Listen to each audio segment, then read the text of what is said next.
Canada के Ontario प्रांत में 5 दिसंबर को एक 21 साल की कनाडाई सिख लड़की की गोली मारकर हत्या कर दी गई है। पुलिस इसे टारगेट किलिंग का मामला बता रही है। पुलिस ने कहा है कि मरने वाली लड़की ब्रैम्पटन की रहने वाली थी, जिसका नाम पवनप्रीत कौर था। पवनप्रीत कौर मिसिसॉगा शहर में अपनी गाड़ी में पेट्रोल भरवा रही थी कि तभी एक अज्ञात शख्स ने उसे गोली मार दी।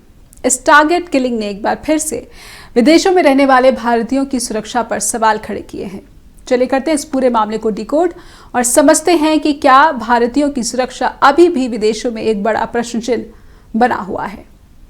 जांच करने वाली कनाडा पुलिस का कहना है कि पवनप्रीत कौर की टारगेट किलिंग की गई है। जांच अधिकारी टिम नागतेगल ने कहा है कि लोगों से पूछताछ करने पर यह पता चलता है कि हमलावर ने काले रंग के कपड़े पहन रखे थे। वहीं पुलिस ये भी नहीं जानती कि संदिग्ध हमलावर एक लड़का था या कोई लड़की, क्योंकि वो काफी तेजी से हमला करके गोली मारकर वहां से फरार हो गया। लोगों ने बस उसे तेजी से भागते हुए देखा। ऐसे में हमलावर का जेंडर क्या है, ये बता पाना भी मुश्किल हो रहा है। फिलहाल पुलिस ने मामले की जांच की बात कही है, संदिग्ध की तलाश की जा रही है। हालांकि पुलिस अधिकारी नागतेगल ने यह भी कहा है कि हमले के वक्त कुछ लोग घटनास्थल पर मौजूद थे।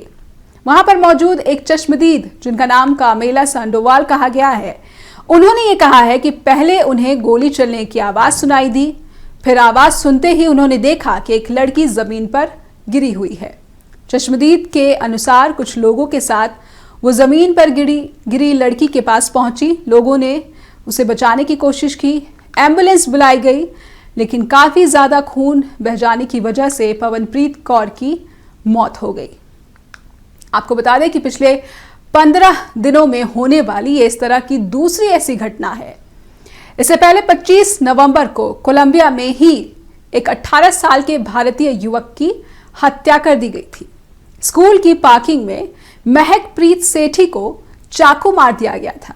चाकू मारने वाले हमलावर और महकप्रीत के बीच किसी बात को लेकर अनबन हो गई थी।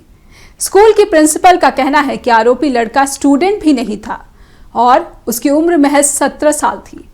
हमले के बाद महकप्रीत को भी अस्पताल ले जाया गया, लेकिन डॉक्टर्स ने उसे मृत घोषित कर दिया था।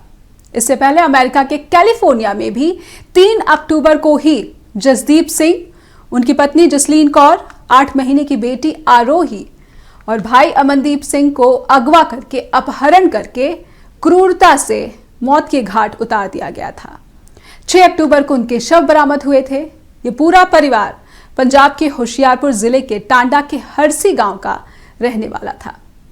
इसी साल सितंबर के आखिर में भारत सरकार ने कनाडा में अपने भारतीय नागरिकों को एक एडवाइजरी दी थी, अलर्ट किया था कि वो नफरती हिंसा, जातीय हिंसा और भारत विरोधी गतिविधियों के खिलाफ सजग रहे, सतर्क रहे, सावधान रहे। भारत सरकार ने कनाडा में रहने वाले भारतीय नागरिकों और विशेषकर स्टूडेंट्स के लिए एडवाइजरी जारी की थी। भारतीय विदेश मंत्रालय के प्रवक्ता अरिंदम बागची ने एक ट्वीट में कहा था कि कनाडा में हेट क्राइम, सेक्टेरियन वायलेंस और भारत विरोधी गतिविधियों की घटनाओं में तेज वृद्धि देखी गई है। विदेश मंत्रालय और कनाडा में भारतीय उच्चायोग वाणिज्य दूतावास ने इन घटनाओं को लेकर कनाडा के अधिकारियों के सामने चिंता जताई है। साथ ही इन अपराधों की जांच करने और उचित कार्रवाई करने का अनुरोध भी किया गया है। लेकिन हेट क्राइम और टारगेट किलिंग जैसे अपराधों के अपराधियों को कनाडा में अब तक न्याय के कटघरे में नहीं लाया गया है। गवर्नमेंट ऑफ इंडिया के एडवाइजरी में कहा गया था कि बताए गए तमाम अपराधों को देखते हुए भारतीय नागरिकों और कनाडा में भारत के स्टूडेंट्स, शिक्षा के लिए कनाडा जाने वाले भारतीयों को यह सलाह दी जाती है कि वे उचित सावधानी बरते और सतर्क रहें। भारत सरकार ने कहा था कि कनाडा में रहने वाले भारतीय नागरिक, छात्र ओटावा में भारतीय उच्चायोग या टोरंटो और वैंकूवर में भारत के महावाणिज्य दूतावास के साथ उनकी संबंधित वेबसाइट्स या फिर मदद पोर्टल, जिसे मदद.gov.in है, इसका नाम है, एड्रेस है, इसका पता है, इसके माध्यम से पंजीकरण कर सकते हैं। पंजीकरण यानी कि रजिस्ट्रेशन किसी भी आवश्यकता या आपात स्थिति में कनाडा में अपने नागरिकों के साथ बेहतर तरीके से जुड़ने के लिए भारतीय उच्चायोग और महावाणिज्य दूतावास को सक्षम करेगा।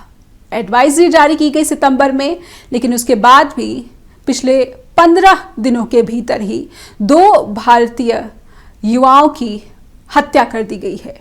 15 दिन पहले महकप्रीत सेठी की चाकू मारकर हत्या की गई और अब पवनप्रीत कौर, उसे गोली मार दी गई।